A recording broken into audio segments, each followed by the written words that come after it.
All right. Well, Here we are. we're stuffed into the closet, and Boy, is it cozy in here. it is pretty cozy. I'm not gonna lie. I didn't think it would be so nice.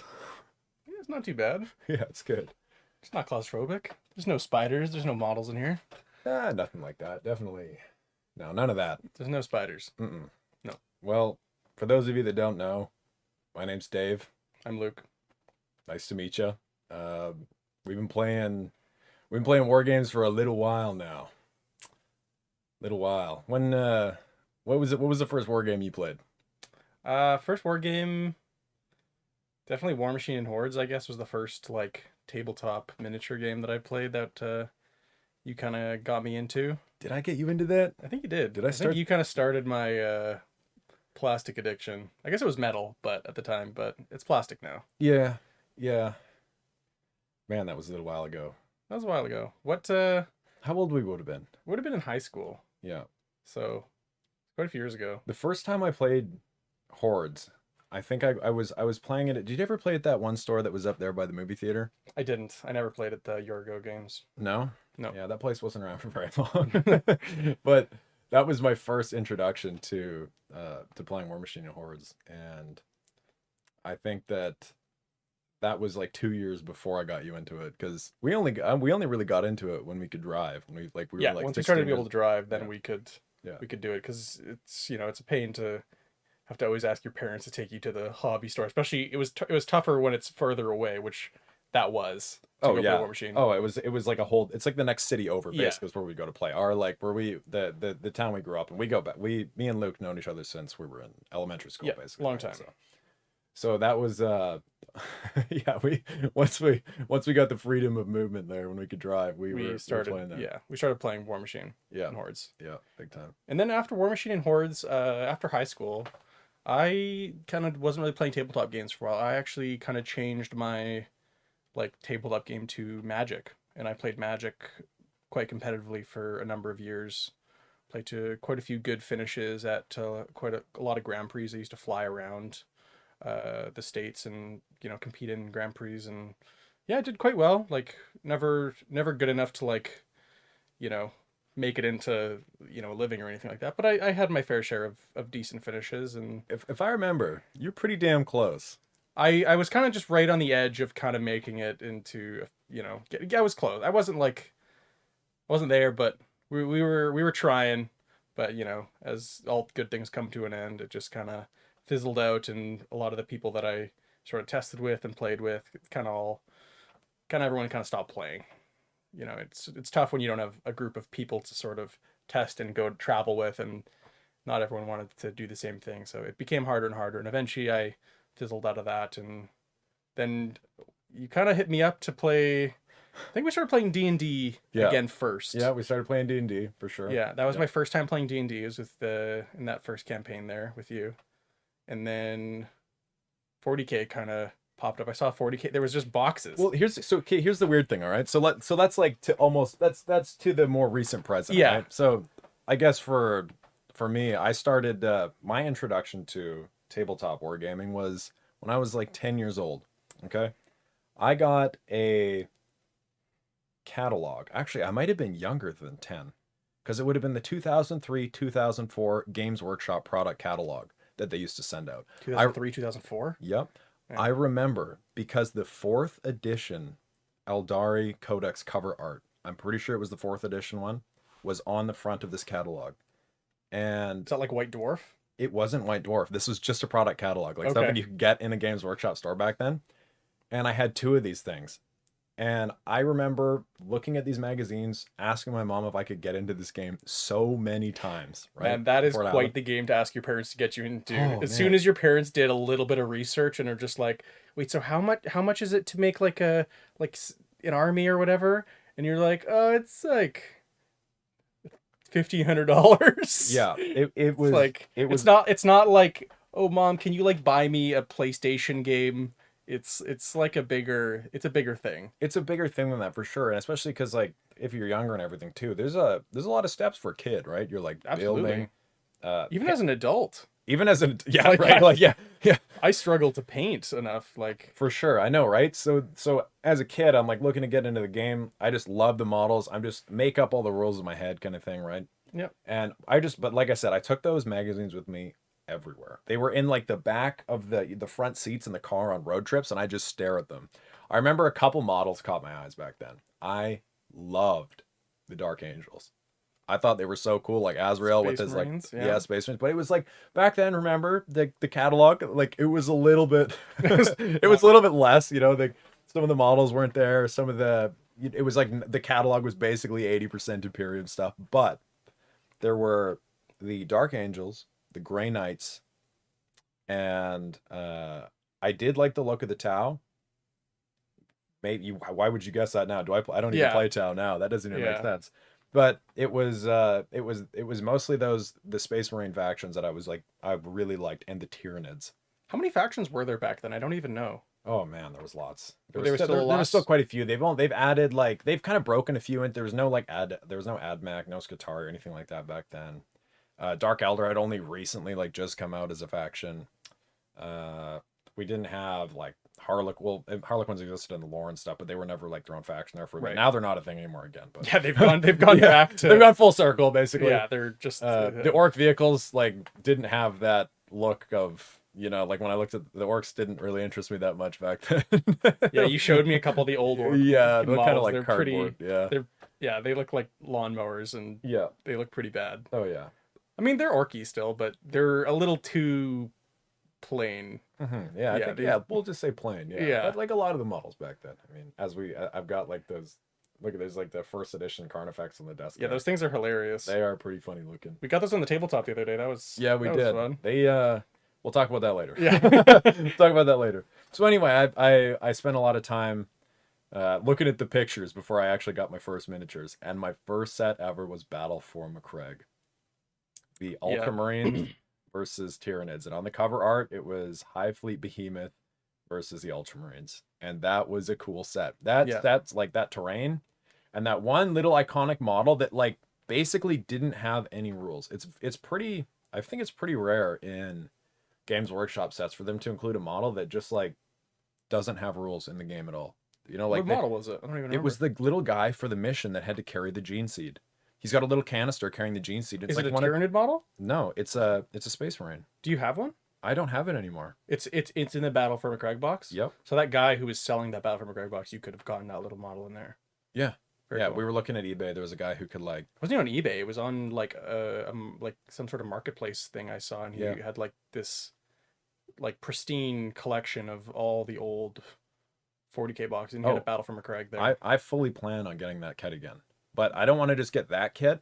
I want to get the Battle for McCraig kit and the new Leviathan box that's come out because it's gone full circle. Yeah. We went from Space Marines and Tyranids to Space Marines and Orcs, which by the way is when I actually really started playing the game, was within fifth edition Assault on Black Reach. That box is amazing. I think we got like 3 or 4 of those when I was a kid. It was Really? just such a good value. Crazy. It was so cool. So that was Orcs and Space Marines, like Ultramarines, yeah. And then we had I think it was Dark Vengeance after that would have been what's the 6th edition one? Dark Vengeance? And then I'm not sure. You'd have to tell me. No. That was the 7th edition. Long Was before I Dark started Vengeance playing was Wargaming. Dark Angels versus Chaos. But what the hell was the one in between it? Why am I blanking? That's okay. Anyway, it doesn't matter. But then after that, it went to Indomitus, and then it went to I think I'm missing another one. There's a Death Guard one in there too. There was 100% for the 8th edition. There must have been, yeah. Yeah, there was the 8th edition. There was a Death Guard. I've never seen it Maybe I was right about that. because I don't remember seeing a Death Guard joint box. Well, It doesn't matter. So long story short, there's been a couple editions since we started Yeah. playing this. Well, for you more so than me. I only really started playing in 9th. I didn't play 8th. Exactly. There you go. So I've Yeah. only been playing for a few years. You started just when 9th came out. So Yeah, shortly after. So basically, I was playing Warhammer, and then pick up to where I started talking about War Machine and Hordes. Yeah. And now we're back to present. Back and to then when you present, started. playing so, 40K. So basically, I get a message like out of nowhere. We've been playing D&D together, and I never even talked to you about Warhammer because I didn't want to like ruin your life or anything, by getting Yeah. you involved in well, In the addiction that is Warhammer. yeah, Yeah. let's put it like that. So, you give me a text and you're like, hey, let's play some Warhammer. You're Yep. like, what? You're like, I bought a Death Guard box. I want to play some Warhammer. What are you doing this weekend? I was like, yeah, let's do it. Yep. And you came over, and I think my brother, that was like his first time playing too. Yep.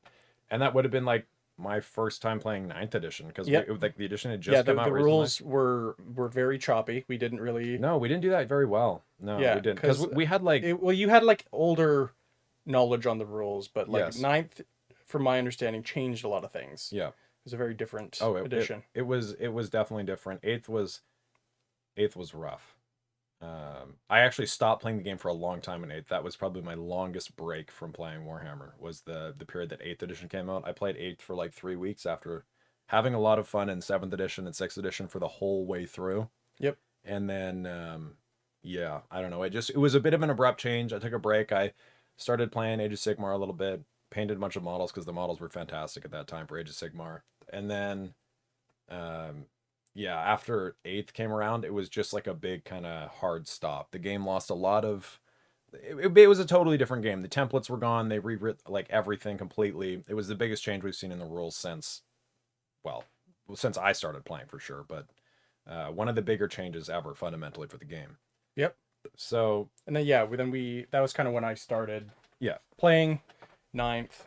Picked up Death Guard as the first army. Kind of played that for a while. yeah, Got a few games in. Played a few 1,000 point games.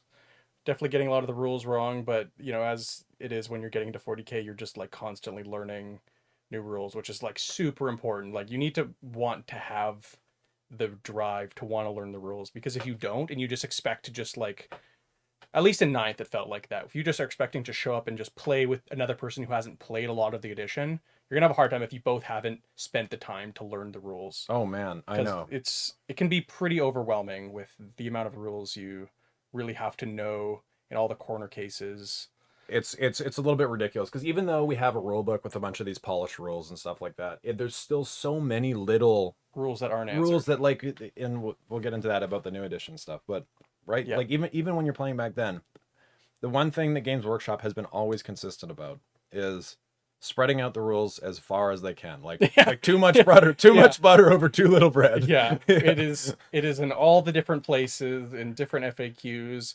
Sometimes you're just finding an answer on Reddit that just is good enough because you can't seem to find an Yeah, official answer. which is where we Which have the which we end up at, because sometimes you just can't figure out a rule, and Reddit is just an answer. somewhere It's, on at the least internet, but it's an answer. yeah, It like might not be there's right, but it puts you in the right direction at least. yeah. We'll leave it at that, right? There's just no direct FAQ or And honestly, if you really can't find an answer, you may as well just roll. And that's what we do. Like if you it comes to a point where yeah, you you'd just rather just keep the game moving if you're not playing in a tournament. If you're just playing, especially when you're learning, like this is more so for learning, less so like when you're trying to play a little more competitively.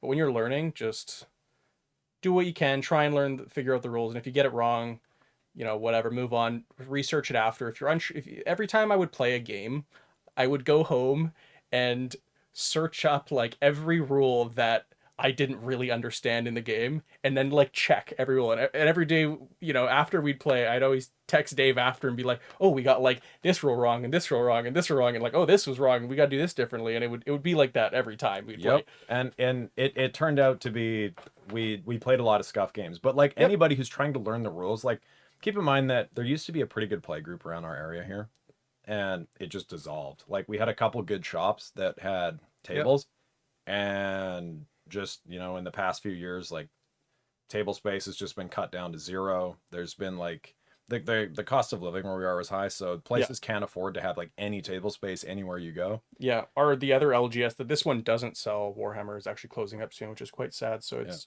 really hard for game stores to stay open right now, yeah, and just especially in where we live in yeah. the greater Vancouver area, it's like very, very expensive. So it's hard to see a lot of these game stores go. Yeah, exactly. Which is sad, but trying to build up those smaller communities that are good is something that's kind of nice. You can like a lot of people who play the game. Like if they're going like the one nice thing about the hobby is it weeds out bad people really quick because there's so much social interaction you have to so do. much social interaction, and that's Yeah. one like Like, yeah. that's one of the things that drew me to tabletop gaming. Is it's like, yeah, you can play computers and stuff like that. You can play on You computer. can be very socially inept and you can, Yep. not really like talking to people. But when you sit down and, or not sit down, when you stand and talk with your opponent through a game, you have to be able to talk to people. Oh Like yeah, you can't just, just be silent the whole time. It's not really how the game works. You have to be able to communicate because there's going to be so much confusion about what's going on. And all the people that we've been playing with have,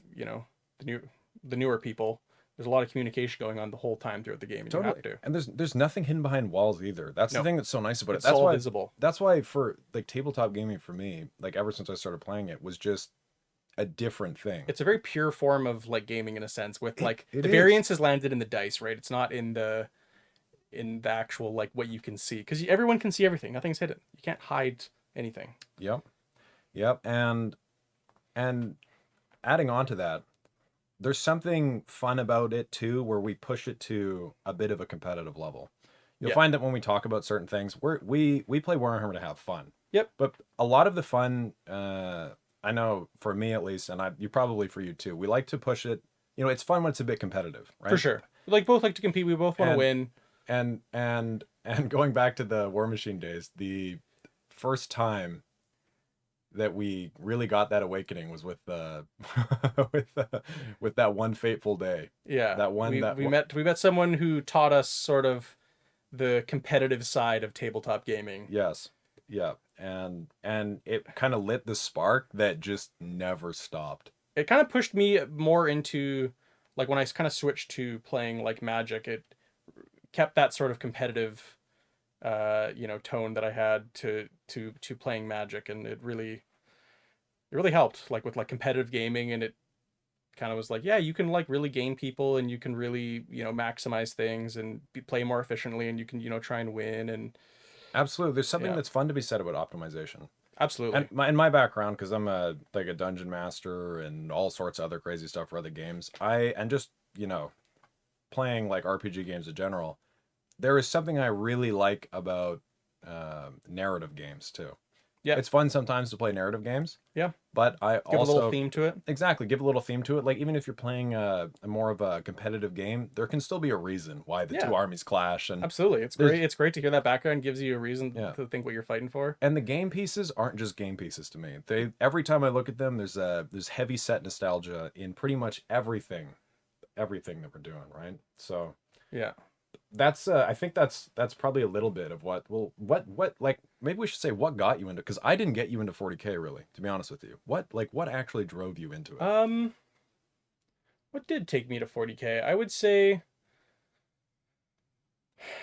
I didn't really have, so at the time, I didn't really have a good competitive outlet in my life.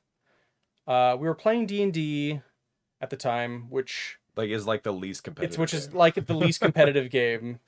I mean, you can power game in D&D, and I absolutely do, Yeah. but you still have to take it with, you can't fully like metagame and power game D&D. It's not fun if you do that. You have to, even if you want to power game, you still have to dial it back. You can't just be all knowing and, all these things. And I wasn't really playing any super competitive computer games at the time, which, um, so I really wanted something competitive, and 40K, having the background with tabletop gaming, wasn't really playing Magic at much at the time.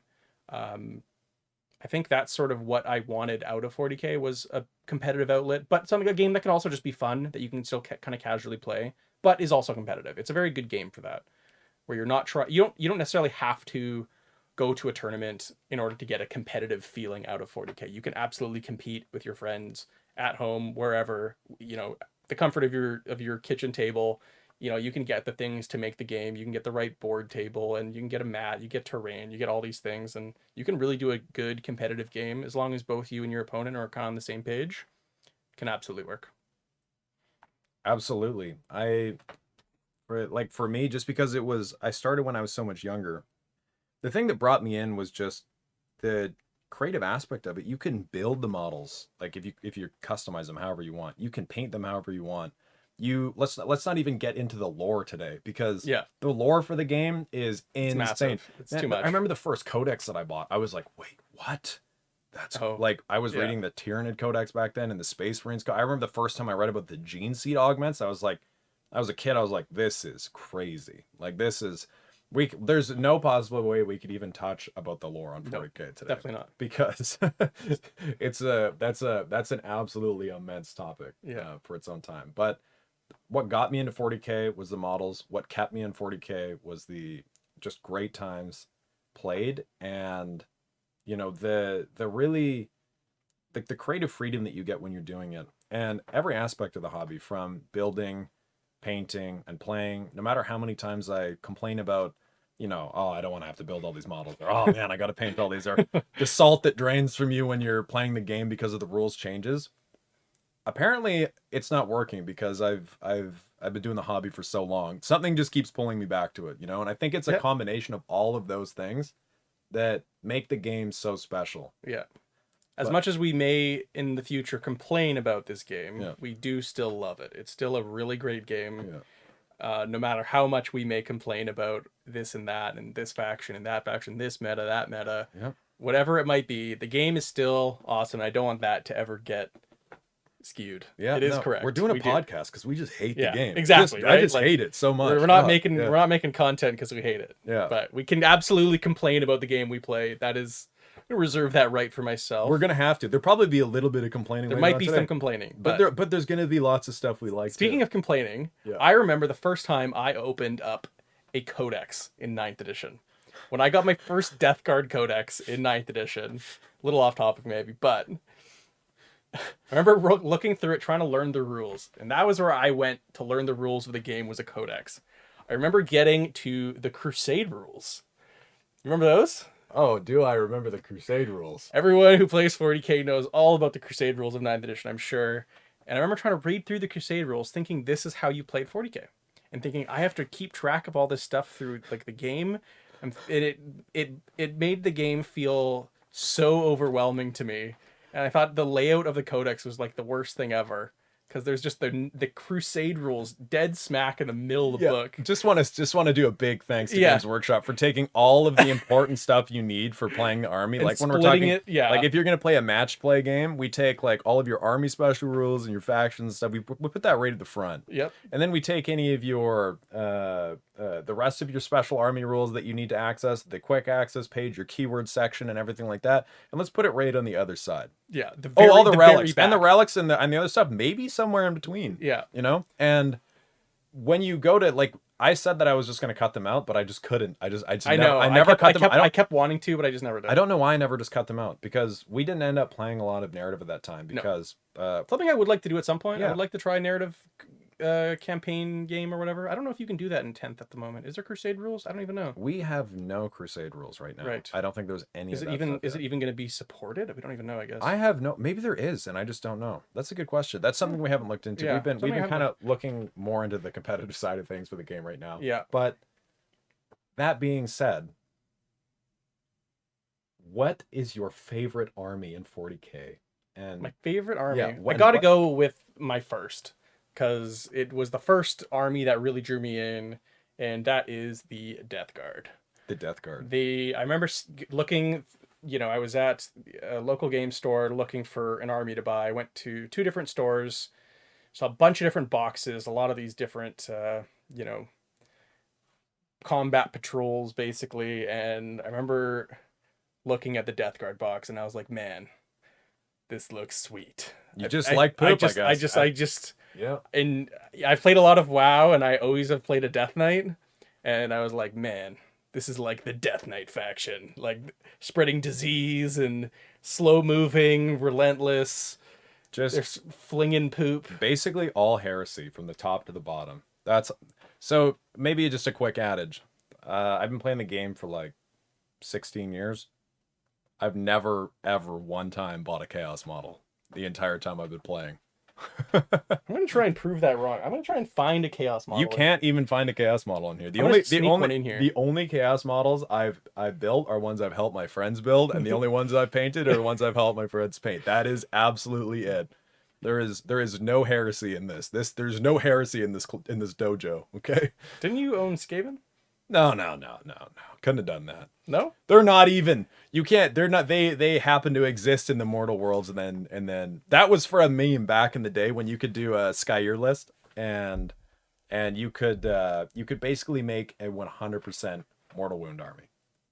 I was playing So you own Skyear. Skaven. This is I. Do I need a lawyer right now?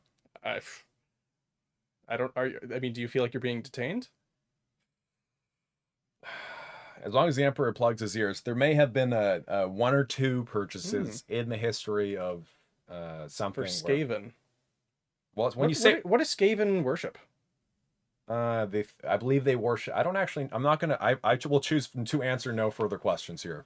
I will choose anyway. Back to You're gonna plead the fifth. back to Whatever one that one is. Is that the right to remain silent? back to 40k. Totally never ever bought a single chaos model, painted a Sure. single chaos model. I just couldn't do it. It would never. It wouldn't make sense. What is your favorite faction, Dave? My favorite? We all know it's faction Chaos faction. in Warhammer Closeted 40,000. Chaos lover. I love the Black Templars. They have always been cool to me. I have only started playing the army recently, but there's something about them that is the most 40k to like they embody everything I like about the game. We have the humans who have gone totally psycho religious about the emperor to the Yep, point very where true. you think like, oh, they're space marines, they must be the good guys. I would argue that the Black Templars are one of the most evil factions in the entire game. Probably. They kill by choice for mankind anything that is not them. And they have a wicked aesthetic. They have the best drip in the entire Imperium, bar none. They got bangles, they got cloths, they got cloaks, they got crazy weapons. They've got. I mean, have you seen the models? Have I seen a Black Templar? Yeah, I definitely have. Is there one on the desk right in There front is of it? definitely one on the desk. Did I put that there on purpose, maybe? Yeah, maybe. For inspiration? Could be. I don't know. But I think Black Templars are. They are just like.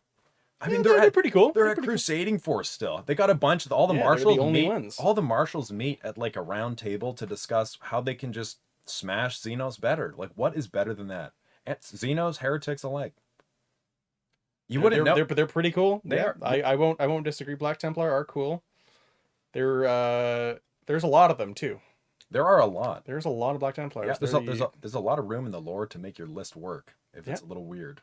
Yeah, there isn't just like 10,000 or whatever or however many No, usual Space Marines there's there like are. there's like 1,000 in there's a like in a there's like chapter. over 100,000 of them. Yeah. They're at crusading strength still. They decided to just kick it and say, you know what, We're just gonna do it. we're gonna go for it. We're gonna keep it. We're gonna keep it big time. And I think they're the only ones that kept doing that.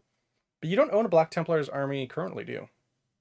I mean, I mean, I don't have a full built Black Templar army. I've got a lot of Space Marines. So what is maybe your favorite faction that you own and have built and maybe occasionally play? Ooh. I'm just looking back in the closet now at all of the miniatures on the shelf, and I'd have to say,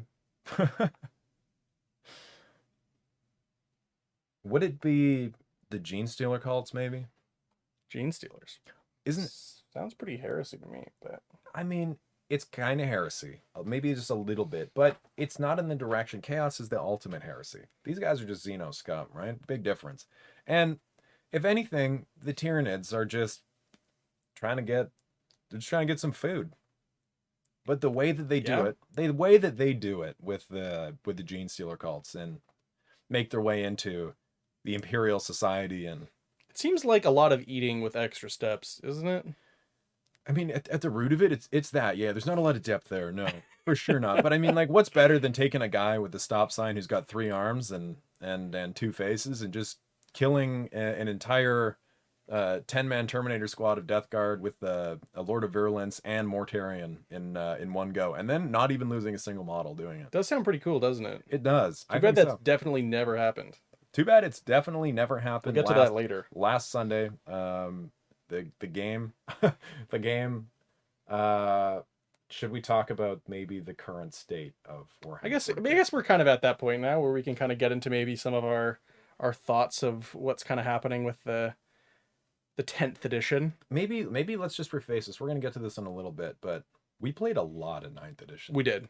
We We really jammed a lot. we played a lot of ninth. We were Like multiple times a week for multiple games. multiple Like games. Like really just trying to pretty much all the spare time we had, we were just throwing into 40K. sometimes we're talking like 5 full games in one night type thing. Like Yeah. full secondaries, hammer them out, really pushing lists to the limits, really getting into the game. That was one of those times where the game was. We'll get into that. We'll get into that later. So thoughts on the current state, keeping that we played a lot of ninth edition in mind. Yeah. Um, So a lot of my opinions are based off of like played a lot of ninth, and then we've started playing quite not a lot of. We've played a bit of 10th now. Like it's been out for a month and a half. Like we've been playing it. We played every week. we've played more 10th edition than probably the average person would have played it. So, and Probably. we've played like not just, well, I mean, look at how many different factions we've played now. True. We've played, we'll get over that. We'll get into that in a Yeah. minute. But pretty much a lot of the opinions that we formed are off of armies that we've already played, or we have friends that have played that we're talking to currently. Or we watch battle reports or gathered information from the internet. Yeah, Like there's a ton of forums online. there's a lot of good creators out there who know more about the competitive scene than we do, which like we have our own experiences, at a Yep. not at a tournament level per se, but at a, we're trying to play as hard as we can. We have Yeah. competitive mindsets, so Definitely trying to push the list to their limits, playing very high efficiency lists, not missing a lot of rules interactions, and going in with the intention to win. Absolutely. Basically every time, right? And this is going to be it's actually really good because one thing I've noticed when we discuss things is because you started playing in early ninth edition, basically. Yep. One of the really interesting things I find when we talk about the game and when we look at new rules that are coming out or new armies or when we look at army rules is because I have a lot of hours in like late 6th edition, 7th edition, 40K, early 8th, we have a different outlook on certain things that have changed and the direction that it looks like they may be taking some armies, which is really nice, and it's a really refreshing point too to come on. I mean, yeah, I haven't seen, the drastic changes of the previous editions. Well, I mean, ninth to 10th does feel very, very different. So, but it certainly feels it's very, very, very very different. different. And let's maybe, yeah, like It's a very different game. I mean, it's still 40K. It's not like that different, but it certainly has a much different like the games feel different to play, and the outcomes often are different than maybe they would have felt in ninth. yeah. So let's maybe look at a couple of reasons why that is. Sure. The game right now, the whole thing going into this edition, going from 9th to 10th, was they wanted to keep the game with they wanted to keep complexity to the game, right? But in a way that wasn't pedantic, I think would be the right term. They didn't want to make it overly complex needlessly, but they wanted to provide, that thought that needed to go into the gameplay. But they wanted to simplify it as well to a point where a player could like pick it up very easily, which the game is way easier to pick up now. Yeah, honestly, like I think so like in ninth edition, there was no like, hey, do you want to like come try Warhammer this weekend? Oh, Like man. with them having no, like your friends like, oh, like what are you doing this weekend? Oh, I'm playing Warhammer. It's like, oh, can I like come try it? And they know nothing about the game. They've never looked at the rules. Like that person is gonna have like next to zero idea what's going on in ninth.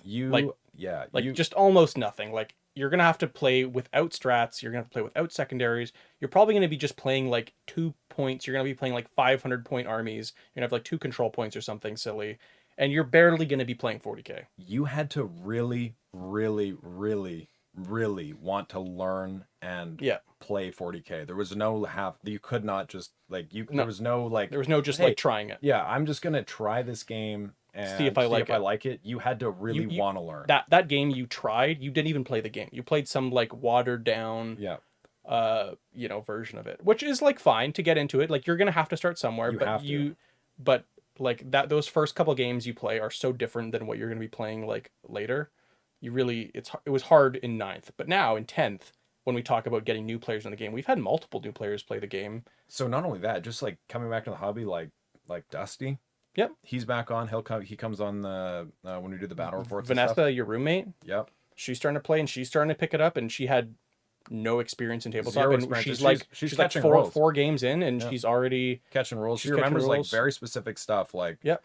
when and when you don't get certain rerolls, Yep. remembering to roll hazardous tests, like not Yep. something that you would think.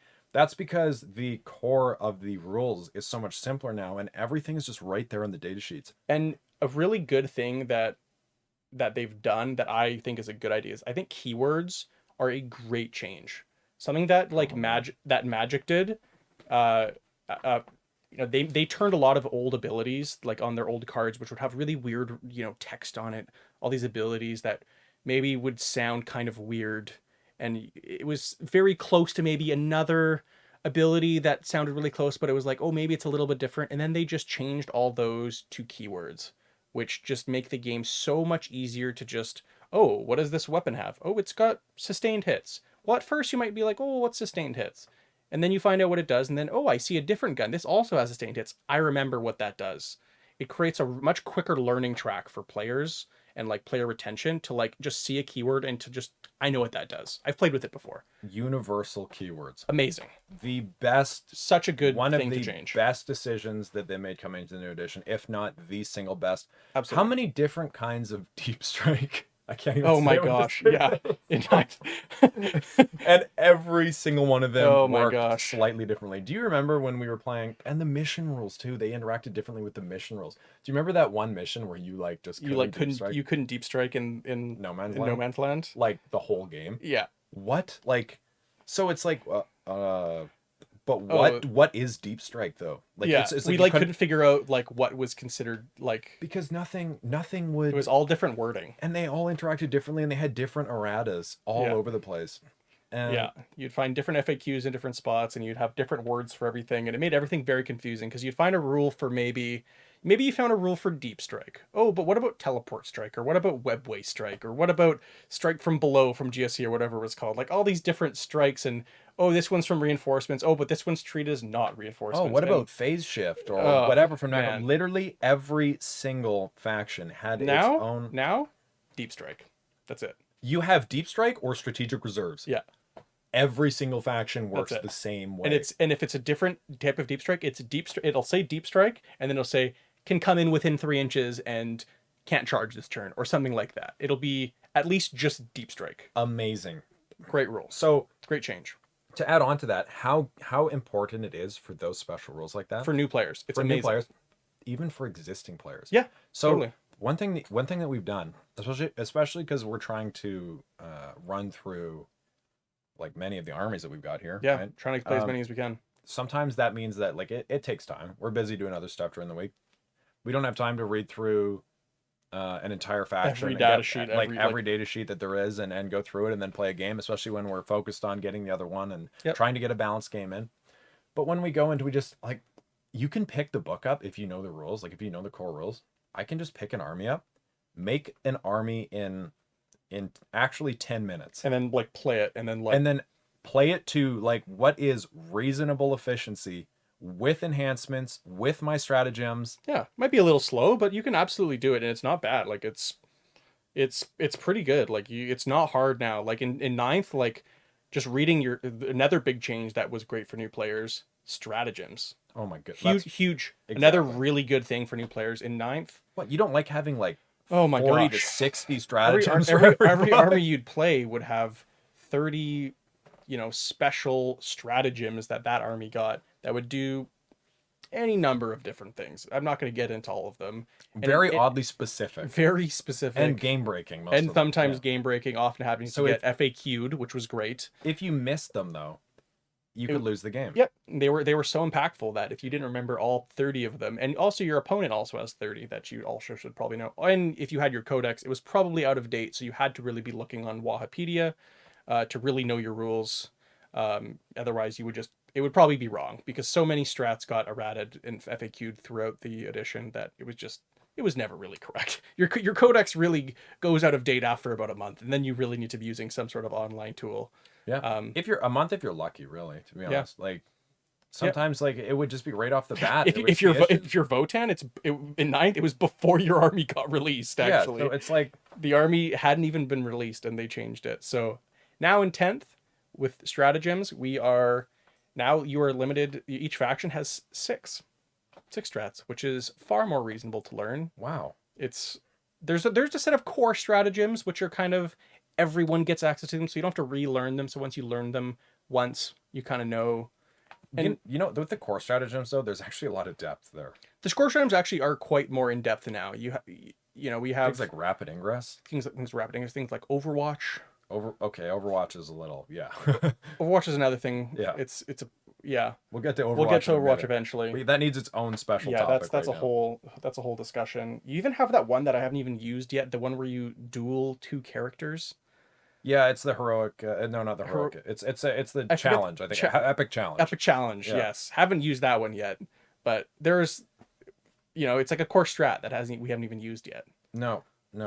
But Oh no, I used it one time.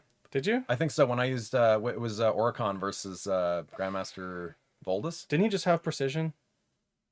I think I used the epic one. Did you? I might have. I don't know. I might Either have just way. used the precision one. But either way, No, but no. That stratagem gives you precision hits. does it? I think that's what that one does.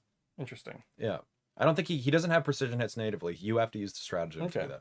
So I'm pretty sure that's what stratagem that was. Gotcha. Where it's not really like back in 7th edition, Epic Challenge was you could actually like challenge your opponent's character and they would like separate from the normal combat and then go and duel it out in 7th edition. It was so cool. And Space Wolves had a special rule where they had to. They couldn't like actually you were not allowed to deny it because every other army you had a choice. You look at your opponent when you charge in with another character and you go, I'd like epic challenge you basically. And you would have to separate your guys and they do an epic battle together. Okay. Space Wolves had to accept it. They were not allowed to deny it. It was Oh awesome. my gosh. Did Space Wolves at the time have any like non-combative characters? Not really. There's a reason that they had that rule. They were pretty awesome, really. So it always felt fun. It always felt flavorful. But that was just kind of how the game was a little bit more whimsical back then in those regards. But you know what? It was fun. It was fun. But yeah, like a lot of the stratagems we're talking about. Yeah, the new strat rule changes, my opinion, one of the best changes they made. It really made the game. They tried their one of their like things for their ideology moving into 10th was to put the rules on the data sheet so we knew what it was doing just by you'd have to look at so many sources. And that was a big complaint we had in 9th where the rules were just everywhere. Oh, scattered across the stars. Scattered across like the Primarchs. That's how Yeah. you basically Yeah. So that was their ideology. Granted, I mean, there's always the inevitable FAQs and whatnot, but they do have an app now, which they're trying to keep updated, I think. I don't know. Yeah, they are. There's also still rules on the like if you want to look your rules up online separate from the app if you don't have the app on the Warhammer community page, but those are not being updated. Yeah, just get the app. Just get the app. Use the app. It seems like not, that's the best it's not place. amazing, but it does the job. It's better than the old one. It's better than the 9th edition one. There was an old one? Yeah, I actually used it for a time. I didn't hate it as much as maybe some people did. It wasn't good. It was still quite bad, but I tried it for a bit. And then I was like, then I tried Battlescribe and I was like, oh, Wow. Like, this is like when I first started. I was Wow, like, well, how do I build my army? And then I like saw that there was like Games Workshop had a thing. I was like, okay, well, this is probably how everyone does it. Tried it and I was like, man, I think it's like really hard to build your army on. And then I found out what Battlescribe was, and I was like, Wow. this is good. actually good. Why? So we'll use this. And Battlescribe has not been updated for 10th, so don't go looking for Battlescribe yet. It's not quite there yet. I No, looked. don't do that yet. Neither is Wahapedia. What a resource. Wahapedia was great. I've spent so much time just on Wahapedia looking at data sheets. Wahapedia. Looking at it was so good for showing strats. It in was 9th. the only way. Oh, it was amazing. If you somehow don't have like a photographic memory and you can memorize, if you're playing more than like even if you're playing 3 armies, that's almost 100 stratagems you need to know. Yeah.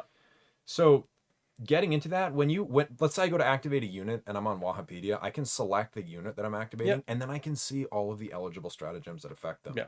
And when you had 30 plus stratagems per army, it was nice to know which ones affected which army or which unit, because a lot of them were specific to a type of model and so it would be really helpful to quickly go through it, because if not, the games could really drag out if every time you're playing against someone. Oh, I wouldn't And even bother if I didn't know. You just would sit there for well, like 10 minutes. You just be when like, when I played against a friend here, he one of our custodes friends, he was really slow with strats in ninth, and it was really really tough, because he would look through every single strat every time, and I would try to tell him, well, like, just don't worry about it.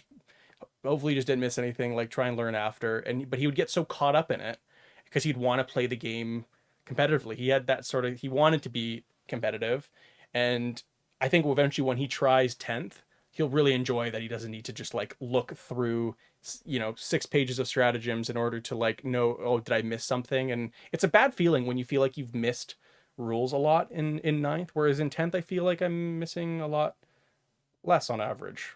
I, for the amount of time that we've played 10th edition, we are missing uncomparably less rules. Yep. There is no way that we are, like, obviously we're not playing it to the same, quite to the same efficiency yet, because there's still like the core stratagems are really what you need to learn how to master. Things like rapid ingress, things like Yep. knowing when to use precision hits when you're attacking a character unit, and just getting rid Yep. of the buffs, right? Measuring Um, distances for like Overwatch and stuff is really important. while we're on the topic of stratagems, let's talk a little bit about Overwatch. Sure, yeah. So Overwatch in ninth edition really only let you use it when you were being charged. Yep. And And in combination with Overwatch, I'll say in ninth, there wasn't a core stratagem, but there was a fairly common stratagem called, which most people would call an Auspex scan, which meant when someone deep struck near you within usually 12 inches. Sometimes if you were like a cheating Eldar army, you might get 18 inches. Um, then you would be able to shoot that unit when they came down. In 10th edition now, they've kind of combined a little bit of both of those rules, those stratagems into one, which is now what we now know as Overwatch.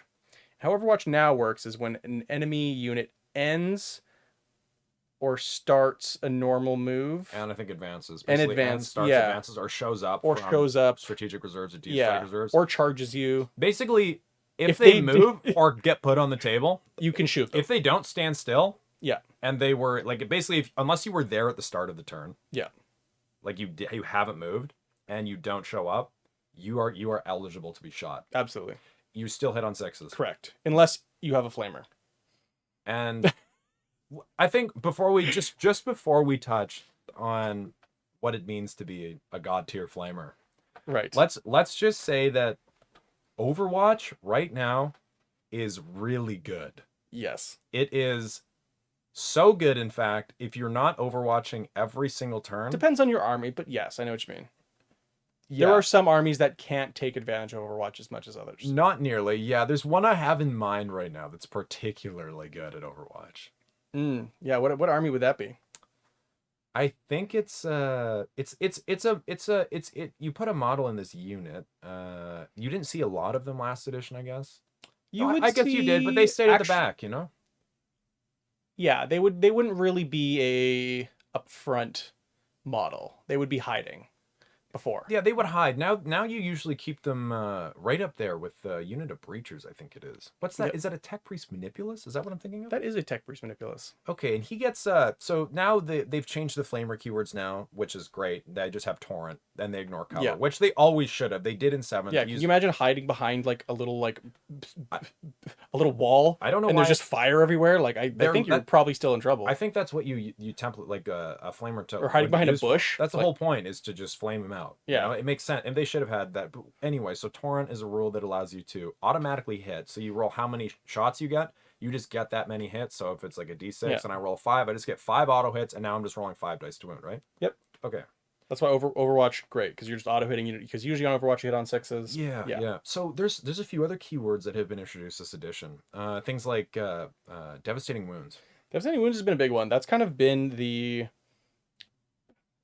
I guess we can sort of comment on maybe one more piece of ideology that they had moving into 10th. Sure. That is they tried to reduce the overall lethality of the game. Yeah, They did that. they did Their try. their idea and what they tried to do with that is they weakened melee on average, Mhm.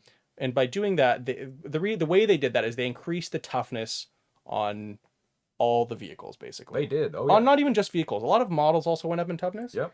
but a lot of melee profiles didn't really increase. No, they didn't. So a lot of the strength on a lot of melee kind of stayed lower on average. It seems it didn't match the new toughness.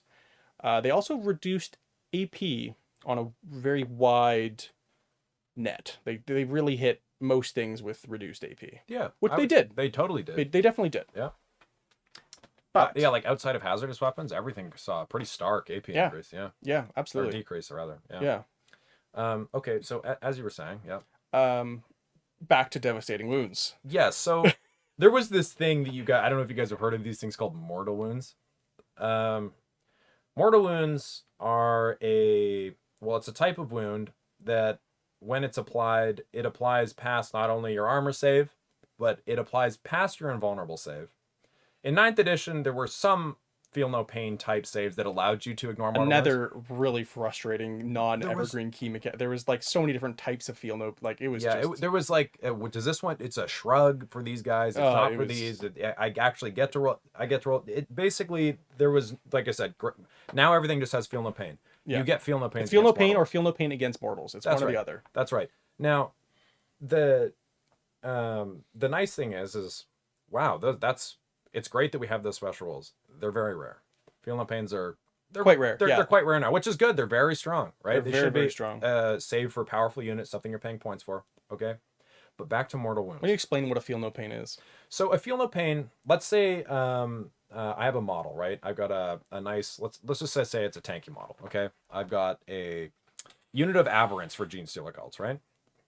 And you've got a big gun or something that you want to shoot at them. Like let's say you've got a las cannon. Now, normally I don't have a good armor save on them, but my guys are really tough. So you shoot your las cannon into me, you successfully hit, you successfully wound. I don't even get an armor save against that, right? No, you get nothing. There's no chance. Now that gun does d6 plus 1 wounds, right? So let's say you roll 4 on there, and Sure. you've rolled, 5 damage total. Yep. Well, my aberrant's got 3 wounds. So instead of making an armor save, because I can't make one against that, I now get to make basically a feel no pain, a save against those wounds. And It's a chance to feel no pain. yeah, I roll a in the name. d6. I roll a d6 against every single one of those wounds. So I got 5d6 in this instance, and my feel no pain in this case is a 4+, which is good. That means Very, very strong. That means on those dice, if I roll a 4+, that guy lives. Or sorry, he doesn't take those wounds. Doesn't take that particular wound. So if I take 5 wounds, that guy that went from not having a save because he just got blasted off the table with that las cannon, if I on average dice in this instance roll, if let's say I roll 3 4s, right? Yep. He's around. Yeah. He's still on the table. He only takes 2 wounds then if I fail Yep. those 2. On the contrary, if I fail him out, then he just takes those wounds, and that's okay. And if he didn't have the feel no pain, he would just take the damage. He's gone. He's just dead. And it's gone. And it's gone. Yep. So that's what a feel no pain is. Back to devastating wounds. Yeah. So these are wounds that if you happen to roll a 6 on said wound roll, it applies the damage as mortal wounds instead of normal damage. Yeah. And mortal wounds, like we were saying, there aren't a lot of ways to get a save against them. Most armies don't have any way to get around them. It's No. just you just take them and it just picks up your models. It all feels bad. Your models just die. You didn't get to roll any dice. No, and here's the thing too, they apply individually. So Correct. so certain units that have the ability to like mitigate damage, like let's say my Tau Ghost Keel that has Sure. a stealth drone that projects like an image of it. Whenever someone shoots a las cannon, twice per game. That's it. When I fail a save, I can just make that damage 0. Like let's say my buddy rolls like a 6 for the damage, like, whoa, no, I'm just gonna take one of my drones off. I neutralize it. Well, with mortal wounds, first of all, they apply individually once they're passed. So let's say you have a gun that did some like 5 mortal wounds to my model. Each of those mortal wounds applies individually, and that also means they can spread across different. So there's no models waste in a damage. unit. If you hit a little tiny guy with a 10 damage weapon, Yep. if it usually would just do 10 damage to one guy. Yep. But if it had mortal wounds, it would kill 10 guys. 10 guys. Mortal wounds are so strong. You They're pay points unbelievable. for toughness, you pay points for armor saves, you pay points for your wound count, you pay points for all of these rules that reduce damage, like Duty Eternal that we have Yep. in Redemptors. It just straight up bypasses Duty Ignores Eternal. it. It doesn't. They just smash through every wall of defense that you have. And let's talk about how you get mortal wounds now Yeah. with devastating wounds. So, by the Devastating way, wounds. devastating wounds are essentially the It's a new thing. yeah. For the most part. I mean, there was some instances of it in ninth. They were, it was not a keyword though. It was just like it was just a written line of text that would say, if you roll a 6 to wound, this does mortal wounds equal to its damage, something along those lines. There were a few ways to get mortal wounds in ninth. There wasn't nearly as many though. There was the infamous Kurnos bow, which Yep. in hindsight now, if you were to put Kurnos bow in the game, it would probably be still decent, but wouldn't be crazy. It's actually it was considered like wow. So to give you an idea, Kronos Bow worked with multiple interactions around the book. Like we're talking This is interact Eldar. This is Eldar, by the way. Eldar, Let's yeah. clarify So that. so going back into ninth edition, Eldar would get this weapon called the Kronos Bow. It was a relic weapon. And I don't know if it was supposed to work like this, but there were a few instances in the book where if you took Shredding Fire, which was a an army rule that they could get back Hail of then. Doom. Yeah, Hail of Doom. Sorry, that's right. The Shredding Fire was something that the Direct Yeah. Hunters got. So Hail of Doom allowed an interaction with this Shuriken pistol that the model had, where by rolling sixes you automatically wounded, but you generated another. Basically, you were generating more sixes to It wound. did a lot of mortal wounds, It did up to like 6 in one shot. which was a lot at the time. In theory, it could have done more in certain instances. Yep. But for the most part, you could pretty easily get 6 mortal wounds a turn with it, which in 9th edition Was a lot. was really good considering the points cost for that model. There wasn't really a lot of ways to do that many mortals at the time. So whenever No. you used it against me, it always felt like so backbreaking. Oh, yeah. It felt like, whoa, like you almost just killed my whole unit. A lot of the times it felt. And that the model was so mobile that it was on too. It was a very fast model. There was really like It would kind of fly across the board and just pick up a unit. if you usually. needed to get 6 mortal wounds on, so like if you needed something gone, you just needed that guaranteed damage. That thing was, It was in great. your pocket, ready to go. Let's talk about this one unit that we were adding at it, but that gets the devastating wounds. So devastating the wounds. Now, Manipulus? yeah. So basically, devastating wounds now. When if you've successfully hit, and now you roll a 6 to wound. Okay, it counts as a critical hit. Correct. So 6s count as critical hits now, just an unmodified roll of 6. Yep. So in this case, with devastating wounds, if I've rolled a hit, cool, whatever. I've hit with one shot. I roll my damage on a d6, and I roll a 6, and the weapon has devastating wounds. Now the wounds are applied in mortal wounds for that weapon. Whatever damage. Yeah. the So if gun it's a had. D1, it does 1 mortal wound. If it's a D6 plus 1, and I roll a 5, now it's doing 6 mortal wounds. Yep. Right. In this So- instance, on this particular model, Yeah. the damage on it is 2. Yes. This is a pretty well-known model. Keep in mind, this is on a faction that is very below average, I would say. Yep. They're quite weak. This is AdMech we're talking about. They're being held up by a couple data sheets. Mhm. But this is just an example of maybe some of the tuning that the game designers missed, because it's the output on this mortal wound gun it has Yeah. is absolutely insane. It does more damage than the rest of the army combined if given the potential.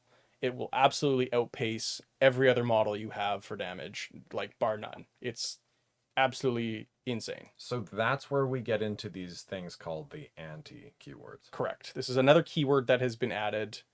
It kind of existed in ninth a little bit. There Yeah. was like poisoned weapons, which Yeah. were like kind of like anti in a way. So like how it worked is a poison weapon. Whenever you roll to wound against an infantry model, or if it was a monster, basically if it was like an organic creature or something like that, the Yeah. poison weapon would no matter what wound it on a 4+. Yeah, right? instead of it being a variable number where Yeah. you check strength and you check toughness. Yeah, but we didn't really have critical hits back then. No. So now how anti works is if you have anti-vehicle, anti-monster, or anti-infantry, anything Yep. like that, or anti-fly, or whatever corresponds with the keyword on your opponent's data sheet in the keyword section. Which right? I will add, I think anti is actually a cool keyword. I actually like it. I just don't like the way it interacts with some other keywords. I think it's a great thing, honestly. Yeah, It it's adds cool. very flavorful weapons. It adds more Yeah. complexity to your list building on what you want to take. Absolutely. It gives Um, you, it you don't have to think about like, oh, well, I want to deal with tanks. Well, I'll probably take a couple anti-vehicle guns. It sounds probably pretty good, which is cool. You should Yeah. be able to like really Yeah. take, a gun that isn't just a big gun. You can Totally. take any gun that has it. So what anti means in this new edition, it doesn't just automatically wound on whatever number. So let's say it's anti-vehicle 4+. That means it automatically wounds. Like even if I had strength 2 on the gun and my opponent's toughness was very, very high on their model, that means that this weapon, no matter what I roll in the dice, it will wound on a 4+, but not only that, it will count as a critical. So if you haven't already figured out where we're going with this model's weapon is not only a torrent weapon, Correct. which means it automatically hits its target, right? Mm-hmm. It has, what are the 3 keywords it has? It has anti-infantry 2+. Yep. It has anti-monster 4+. Okay. And it has devastating wounds. And it has torrent. Okay. So if I'm recalling this correctly, that means that this weapon automatically hits. Let's say I moved one of the tankiest units in the entire game up against this. Maybe say a Lich Guard unit from Necrons. Yeah, maybe a Lich Guard unit from Necrons who's got Oricon and yeah, he's really juiced to the gills. Some crypto thralls. This is a stat check of a brick here. Totally. Some would say, and also that unit. Some people might be taking the the relic or the enhancement, I guess, that gives them -1 to hit and stealth, so they'd be even harder to shoot at normally. Well, let's say that I accidentally moved this unit within 12 inches of that model. Okay. So one other thing that this relic that you take on this move does, it actually adds 3 to the shots. Oh. So it becomes D6 plus 3 shots, I believe. Okay. So let's say we're going to roll a number of shots. We'll just kind of quick just play this out. Let's say you roll 4 on average. 4. You roll 4 on the dice. So that's 7 shots. Yeah. Okay. So they automatically hit. So we don't actually need to roll to hit because it's torrent. Yep. Which is really cool. Mm-hmm. And then now we are shooting against an infantry unit. Oh, really? So yeah, the Lich Guard are infantry. They are infantry. infantry. So we are looking for 2 pluses on our 7 dice to wound. Mm-hmm. On average, we're going to miss about 1. Yeah, sure. On average dice. Yeah. Okay. So that means that because you had anti-infantry 2+, and you have devastating wounds, I have now received 6 critical wounds, and each of those do 2 damage each. Correct. So now I've taken 12 mortal wounds. Yep. Huh. So all those points I paid for having, the -1 to wound, the high toughness, the invulnerable save, all that stuff. It all means pretty much nothing. So I do have a couple crypto thralls in that unit that could maybe take some of that damage, but on average, you're losing a lot of models there. You are doing 12 mortal wounds. So when we talked about Kurnos Bow being very good, you are on average just doing double the amount of mortal wounds with this random guy in this forward unit. But here's where it gets even scarier. Nobody was ever doing that in Overwatch. We're not talking about Luke shooting on his turn. No. We're talking about my turn right Correct. now. I walked up into that. If I don't make a charge, he's going to shoot that again. And then if I go to move that unit, if there's anything left, he's going to Overwatch again. This is 1 miniature in that arc. God forbid you were within 12 inches of that unit and shot them first.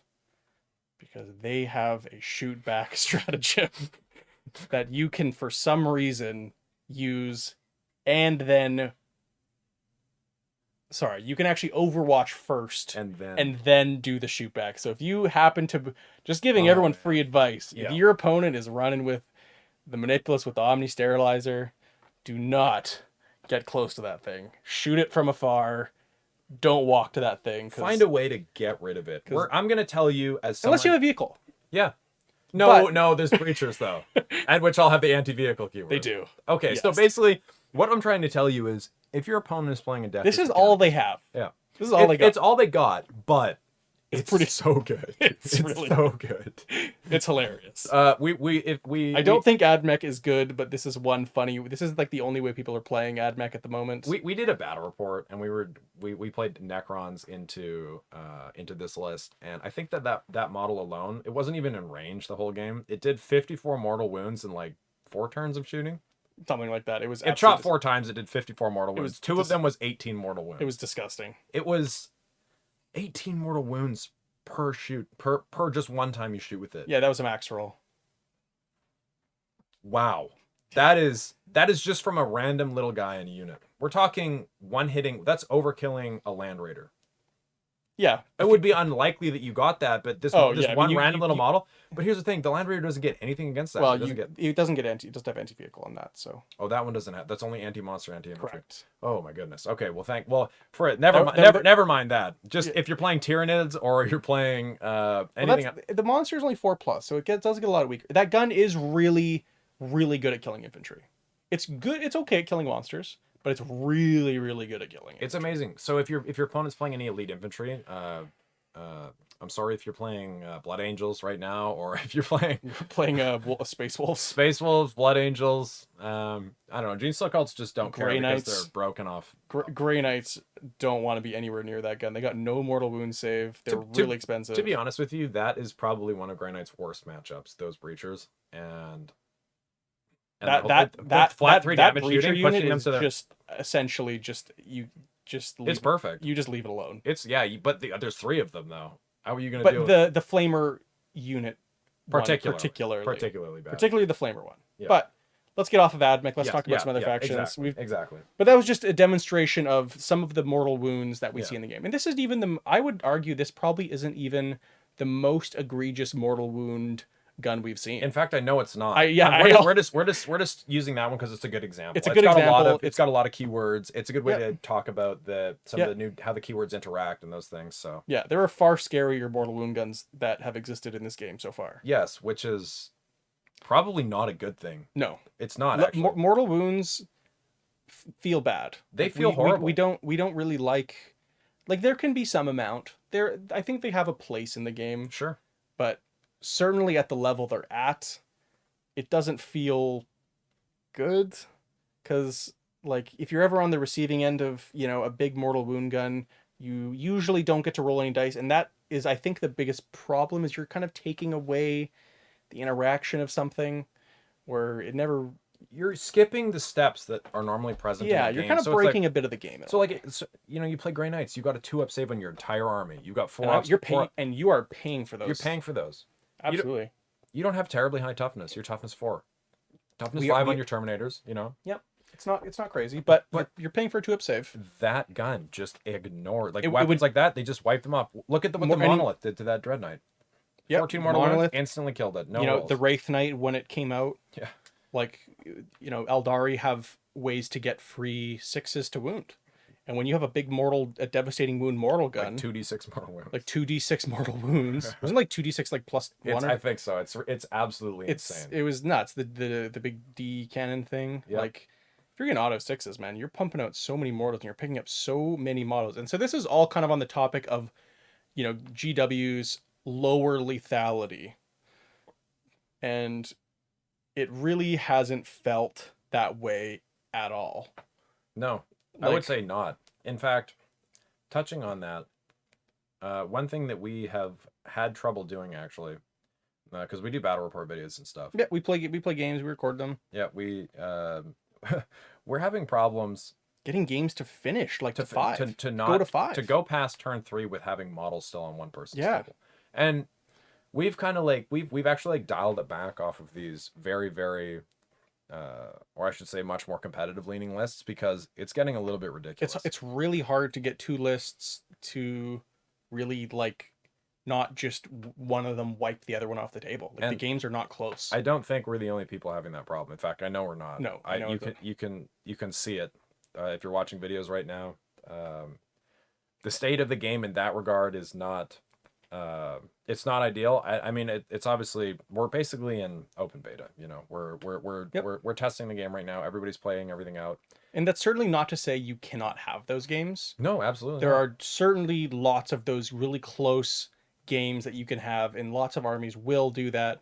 But our experience so far has been that it's been a lot harder to get those games than we've had previously, and maybe way harder. Yeah, we were having just almost nail biters. A lot of games were really close, coming coming down right to the end, playing all the way till the end. Yeah, and now it's like you kind of see the writing on the wall pretty quick in the first couple turns. Yeah, when huge amounts of your army is getting picked up, and you're maybe not making many trades in return if you don't have the the lethality or the mobility, or you're struggling to score a mission. Some of these armies are like some of these new missions and some of the new secondaries with, you know, maybe like Death Guard as an example, playing Death Guard on the weekend. You know, we rolled into a mission that really, really rewarded mobility and getting up to the table. And it, you know, when your army moves 4 inches, like, That's just what Death Guard wants, isn't it? man, we could barely even get to the middle of the table. You had no. There was You were stuck in your deployment zone. it, Did you get 4 inches past your deployment zone that game? just barely. Well, I moved the tanks up. Yeah. I kind of like YOLO'd them into the back once the brick of my army had died. Do you know why this is even funnier? Is because you had first turn. Well, yeah, I mean, there's no way to outmaneuver your opponent with Death Guard. If they No. want to charge you first, they're going to charge Getting you first. stuck It's in your like- deployment zone after you go first and you and- advance in your models is ridiculous. and you can't put the foul blight spawn with Terminators, so Yeah, no. which is the only way you had to sort of counteract that disadvantage. So they had Right. to kind of shoot you a bit. It was kind of your thing. He was the best model in Death Guard in ninth. He was like he was the best thing. He was. Like that was like the gimmick you played around. Totally. And now you have to put him into Plague Marines, which don't really do anything because they're a 3-up save with no invuln, and they're still T5. They have no mortal save, and Yep. You know what though? Adding on to that point though, let's talk about list building. sure, You know, because it's gotten much easier. Like it generally. has. Do you think it's gotten too easy though? There are maybe too easy isn't the right word that I would use. I would use maybe it's a bit too So rigid, maybe. yeah. I don't really enjoy the forced unit sizes. I would say that's my biggest gripe, Yeah. where you So- can only play, you know, for example, a lot of infantry units are forcing you to take units of 10 models. Yep. So if you're elite infantry, it's 5 or 10. If you're Yep. not elite infantry, you're going to be taking 10 or 20. You can't just pay for 17 models, for example, like you could in so 9th edition. you can't like fill out your list very well. But there's another thing too. You can no longer pay for specific war gear. Correct. So let's say I wanted to take like 20 models, but I didn't want to take special weapons to that unit. Well, now the unit just costs, let's say, 160 points. No matter how I build it. Mhm. There's no variance there whatsoever. And how you just touched on, you know how you said you had to take that the plague what's his name? The foul blight spawn? Yeah, you have to put him on plague marines now, right? Yep. You don't have another option for him. You have no other option. Now, what they've done is they've taken like the main characters, you can attach them to 3 different units. And there's only one way, or there's you can only take those units in one size. You can still load them out however you want, but unfortunately, because everything still costs the same amount of points no matter how you build it, you're kind of missing out if you don't take them in one way. And that's going to be the most expensive, what would be effectively the best loadout for them. Yep. So in a way, for a lot of units, we are seeing, well, I guess there's no better way to put it, really. It's almost like we're playing power level. It seems very close to that. It's essentially power level, right? So when we say power level, we mean that this old system that they had back in 9th edition and 8th edition, where if you wanted to make a quick game that you didn't want to like, oh, I'm going to take this gun that takes X amount of points and this gun that takes X amount of points, and I'm only going to take this many guys in this unit. Now power level would just be, oh, this unit just costs like 10 power level. And then I could take another unit that costs 10 power level, and then I can just load them out however they want. And it was balanced so that you could just take whatever. Now they've just made it the number higher in its points. And essentially it's the same thing. There's no discounts for taking bigger units. There's no discounts for not taking certain equipment in the units, which in a way has made list building so quick. Right? Yep, you can Which really is throw good. together a list quick. Like- Like before in 9th, it would take you a while. Yeah, like I'd be like Be tinkering with for hours different sometimes. gear. know? One thing I will say that there is some good to this change, and I'll say that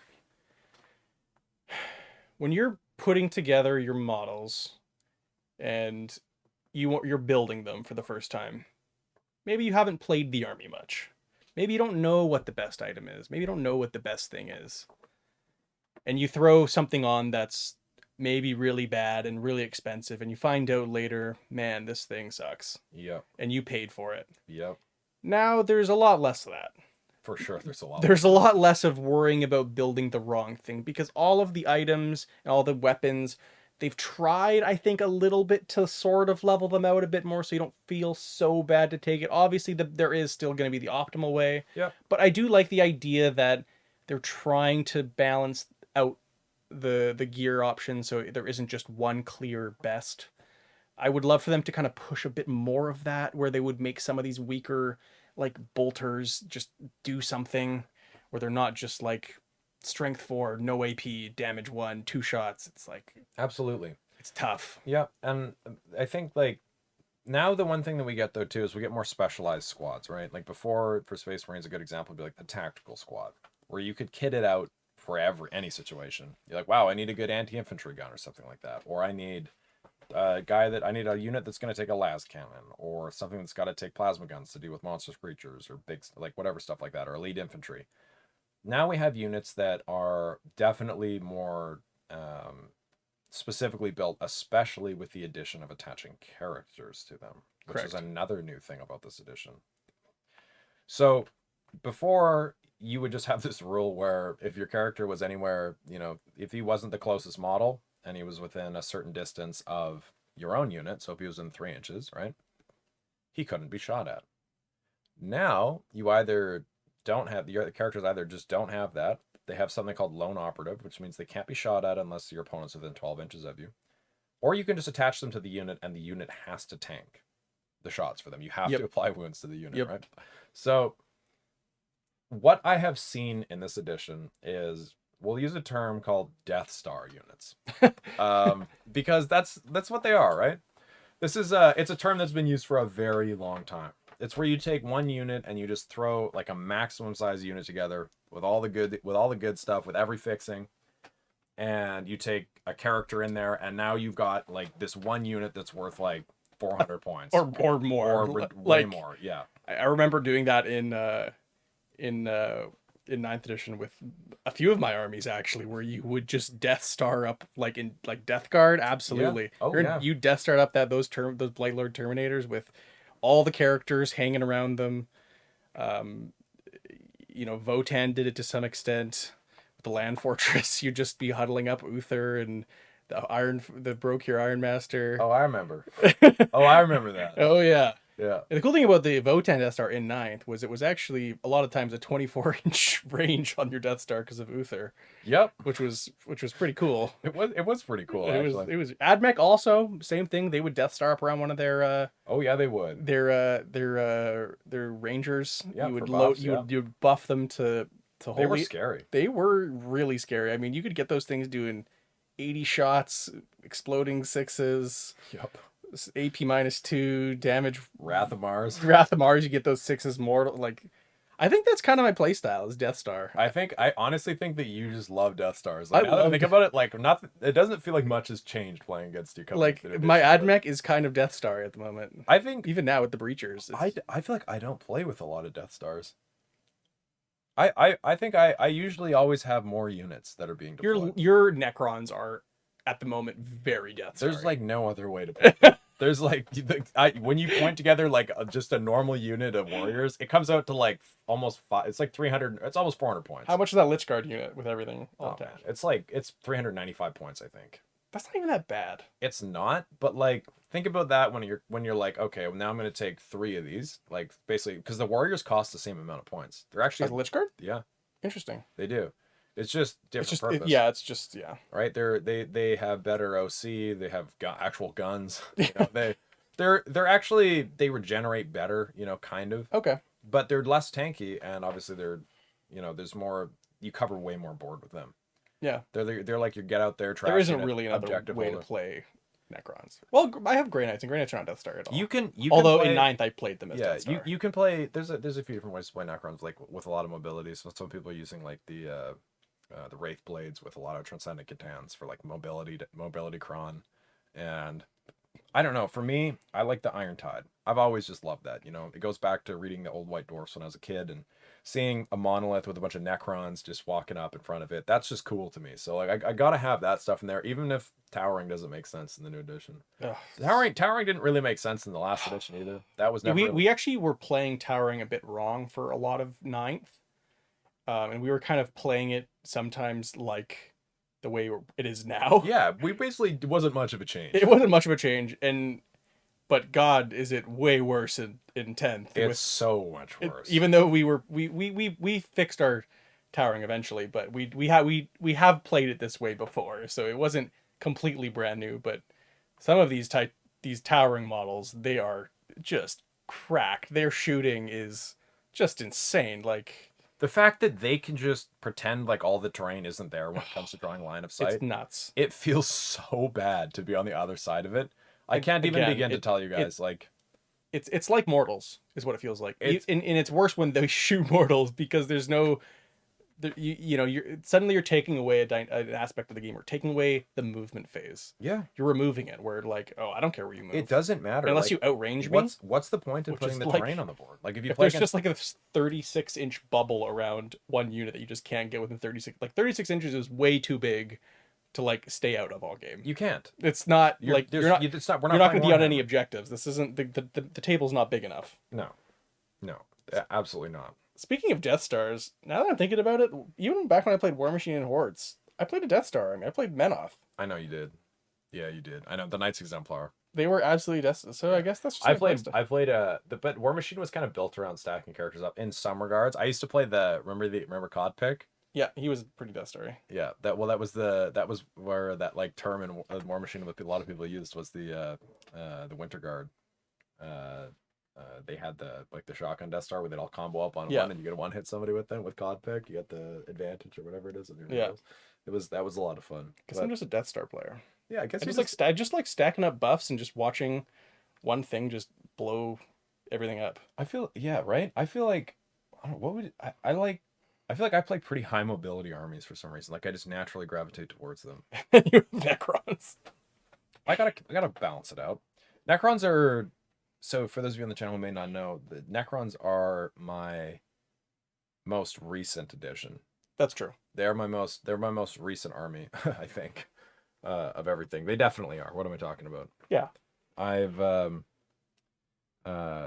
we have quite a few armies. Maybe we'll talk about armies then. Which armies you have? Maybe we'll talk about which armies we have. Yeah. Sure. Why don't you go over which armies you have? So going into this edition, just the armies that we played in 10th so far. To varying degrees, keep in mind. We have played Tau, Eldari, Space Marines, Necrons, Tyranids. You say GSC? Gene Stealer cults. Did I say Tau already? I don't know. Anyway, there's Tau in there, and I think that's everything for me that we played so far. And where would you say your armies place in maybe the current state of the game? Well, you see, that's just the thing. Apparently, I know how to pick them. Seems that way. What are the top two armies in the game right now at the moment, you'd say? I believe those are Eldari and Gene Stealer cults. Really? Yeah. They are two very, very strong armies. They are so strong. I would say even just like the Gene Stealer cults data sheets are so much they're so much better than a lot of the other armies. Like also, just their army rule is way better than everyone else's. It's so good. Like, it is. It's not even just the data sheets. Let's not the Gene Stealer cults army rule. We're just gonna have to do a whole podcast about Gene Stealer cults because of how many rules that is just defying. Yeah, in a tabletop we'll game. be here all night if we start divulging into those sorts of things. Yeah, but we can do a quick overview of where your armies place, kind of in the current meta. I have picked the only army that I have that is below the middle tier is Tau. Yeah, and you feel it when you play them. But all my other armies are they're all in a they're all in a good spot. And yeah. You know, the ideal like win rate you're looking for is like the perfect world would probably be around 45 to 55 because you'll never get 50. Like I know perfect world I guess is 50, but like that's never going to happen. But 45 to 55 is like that's where you hope your armies end up. You Yeah. want your armies to be somewhere in there. You never want your army to just like walk over every single game you play. Like that's no fun. You never learn as much from a win as you do as much from a loss. Like you got to lose a bunch of games in order to get better. And I spent a lot of my first games we were playing losing. Like I remember losing a lot playing all the into Every Eldar I that's lost. that's every single person who ever played 40K. Whenever you get a new army, that's just how it's gonna be. You just lose a bunch. Yeah. You just don't know your army rules. You're like learning a Yeah. bunch. It took me a while to really start getting wins against Dave, but now since like we've halfway through 10th Oh, or it's 9th, neck and neck. it's a lot closer now. We Oh we yeah. trade games. Oh yeah. Um, and so to get into after Dave kind of said the armies he had, Yeah, we should be talking about we should what talk which about so that's the ones I picked. I feel pretty good. yeah. Going into 10th feels great. So, Luke, which armies do you own? Well, I really know how to pick them. I really, really do. I thought I did a good job, you guys. Yeah, I have a very wide range of armies across the tier list. I would say. So starting, well, as you know, I've talked about Death Guard a bunch tonight. Yeah, so I have Death Guard. Mm-hmm. I have Admech, which we talked about. Yeah. I have Grey Knights. It couldn't get much worse, right? No, I certainly wouldn't own Those are only three armies that are in basically the bottom tier of the game right now. Yeah, there's no way I would own the fourth one in the bottom tier that's hanging out down there, would I? Not possible. What is the fourth army hanging out down there? Is it weren't there it's like the new one of the newer fights. It's at the dwarfs? The Right, Leagues of Votan. I do own a Leagues of Votan army. So somehow in the last edition, picking across Xenos, Imperium, and Chaos, Yep, literally one of each faction. you managed to somehow start collecting every army that is basically the worst army in the whole game. I somehow have done that. Whew. Although I will say, which actually blows my mind, it really, really does. Guess which army of those is randomly had success over the weekend? The army that we both think is easily the worst of the four I own. Yeah. That'd be Grey Knights. They've had a really good weekend, which I need to go watch some of these battle reports because I just have no idea how they managed to do anything. So do I, and I've heard some things about it, and I think that they're just spamming Terminators. But that doesn't mean anything to me. It doesn't. How are people playing this? What were they playing into? How is it possible? Because to be honest with you guys, that doesn't. Jack Harpster, you'll never listen to this, but dude, like, teach me how to play Grey Knights. Like, he's the guy who played for Art of War. Like I know you didn't. I was looking at the video and he didn't want to be on camera because he's playing his army at WTC. Yeah. And he doesn't want people to know his tactics. For sure. And I guess I don't blame him because they won the whole event. I mean, I don't know how many games he actually won, but clearly he thinks it's good enough to play at a tournament. But man, we've had Grey Knights on the table twice. They felt like at least maybe the playstyle we were playing with them was just wildly incorrect. But if that isn't the playstyle that they're supposed to play, I don't know what they're supposed to do. What do you do with them then? You're not gonna kill anything. Their lethality has felt so far and below anything else I've seen. Like somehow less lethal than Death Guard. I don't know how that's possible. But They feel way softer than Death Guard. In fact, when we played Grey Knights into Death Guard, we tried playing Death Guard and the Grey Knights were tabled on like essentially turn 2. But But keep in mind that is after the Grey Knights got a 100% charge rate off. We're talking like turn 2, 100% of our units made a charge on turn 2. Yep. And then killed nothing. And then all died. Yeah, killed like a Terminator maybe. And we're not just talking like I just charged random things. We're talking like we charged half of the army into one unit to make sure that it got rid of it. And we only killed 2 things. Yeah, it was like nothing happened. It was really sad feeling, but apparently there's a way to make it wasn't just one too. I saw more than one Grey Knights with a X and 1 finish. So there's something going on there. So I'm gonna have to do some more looking into Grey Knights and seeing what they're doing, seeing how they're winning because I haven't seen it, but their win rate might be on the rise. I still don't know if I want to play them because they just felt so bad on the table. They didn't feel really good. We haven't actually put Votan on the table yet.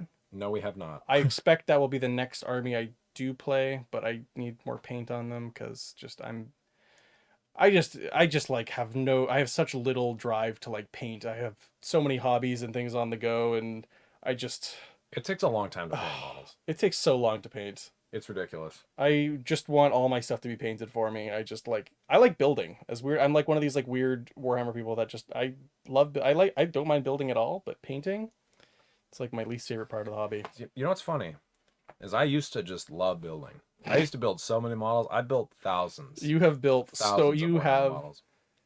Dave has like the biggest piles of shame I've ever seen of not maybe even just unbuilt, but unpainted models for Oh, sure. it's true.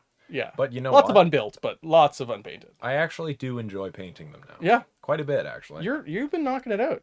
Dave's been painting my models. It's been good. Somehow, yeah. I don't know how that worked out, but Tune into Rogel Dave's stream. He's going to be painting a Mortarion very soon, oh god, which he is very excited about. I lost a game of Warhammer trivia that caused this, by the way. So, uh, it was I don't know where you found this. It was clearly some heretical means or something that brought this up, but apparently I got 9 out of 20 questions right.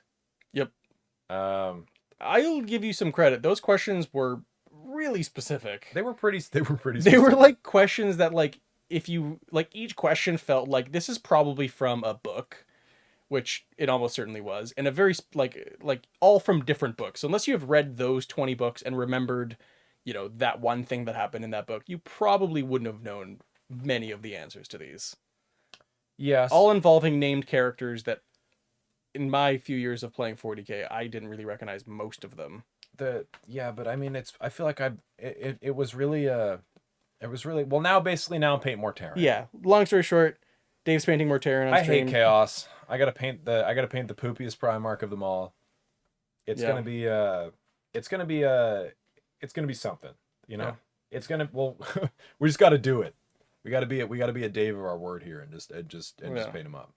So we've talked about, what armies we played, kind of a few things about the current state. We've complained about stuff. Yeah, we sure have. But there's a lot of things we like too. Yep. Yep. Yeah, there are definitely a lot of things that I really like about some of the changes they've done. They're like the biggest ones were like that we talked about. We talked about strats, like that change. Yep. I like the OC change. I like how it's counted now. I don't like Battle Shock too much. It hasn't been great, but the OC counting is much better. I didn't like objective secured on models. That always felt a bit weird where you could have, one lone infantry unit model with objective secured and it could be surrounded by like 15 models without objective secured and somehow the objective secured unit would have it. Like that always there was some weird stuff going on. That always saw some weird lists from that too. That was all these objective secured spam lists like where the Nilak Necron list that was like the king of just like I'm just here to survive and not do any damage. Yeah, I'm literally just here to just score as many points and do nothing. I get an advanced move on the first turn and then I get on the objective and I'm just gonna max my primaries and secondaries for the first 3 turns and then you're probably not gonna be able to outscore me. So. Yeah. Not very fun to play. Also not very fun to play against. It's just for winning. That sort of army doesn't seem to be super apparent. I haven't seen any that seem like I don't really know there isn't really enough customizability to do that now. There's not enough customizability, and have you seen some of the mission rules? Yeah, some of the missions they are just whack, man. They're really wild. There are way crazier missions in 10th than there were in 9th. Like, did you like that one that we played? The scoring was so weird. The one where you move the objectives. If you're playing with any amount of terrain, I don't even get how it's possible to play that. I saw how it was supposed to be played on tournament over the weekend. They were playing with no terrain. They were playing with no terrain, but so they could actually move the objectives. Yeah, like tactically. Yeah, but I get a bit of it more now. Like I can see. I mean, like I understood that yes, you're trying to push it towards your opponent's objective. But like you're trying not to move it off of your guys because you can still go like 6 inches, which is funny. But yeah, what are some other things we like about the edition? You know what, I just like that we've got a huge influx of new players. Yeah, we have new players are playing. New players are playing the game. There's huge hype around the game right now. There's like a TV show apparently that's supposed to be coming out for it, which is insane, by the way. It's something that a Warhammer cinematic universe has never even been like it's always been like a whisper that it could ever happen, and now we might actually get that, which is cool. Yep. But in terms of the game right now, we have wicked models. We're getting. Have you seen the new box set? Nope. You haven't seen Leviathan? Oh, Sorry. Leviathan. Okay. Yeah, the starter set. Yeah. No. No. No. Okay. Nope. Oh, okay. Oh, there was like a new one you're talking about. No, I've seen Yeah. Leviathan box. Yeah, No, it's sick. and There's you know lots what? of cool models in there. We have some armies on the roadmap right now that are supposed to get their codex soon. And Yeah, Necrons and AdMech are like the next ones up. I am so curious to see how Games Workshop handles these codexes. Because it'll be kind of the first ones we see of like. Are they gonna be free? I don't know. Are- Wait, did we get the Space Marine one? Wait, what? No, I don't think we have got. So no, Space we're Marine. actually not the first one. It's gonna be Space Marine and Tyranids first. And then it's gonna be AdMech AdMech and Necron. Necrons, which is currently I find my AdMech to be the army that I like playing the most in 10th at the moment Yeah. of mine that I own, because it's the only one that I've found that has a list that actually feels like it kind of does something. It is a little skew, I'll be honest with you. The but it does something. I've had fun playing pretty much all of my armies. Actually, even though the Tau are not good right now, we'll just say they don't really have a lot of lethality baked in there. They struggle with certain things for sure. They struggle with just some weird interactions, like their keywords, like all vehicles and All fly and, and and the fact they can't like just tow terrain anymore and have to move around and oh, lost like keywords on all of their weapons. But anyway, that doesn't matter.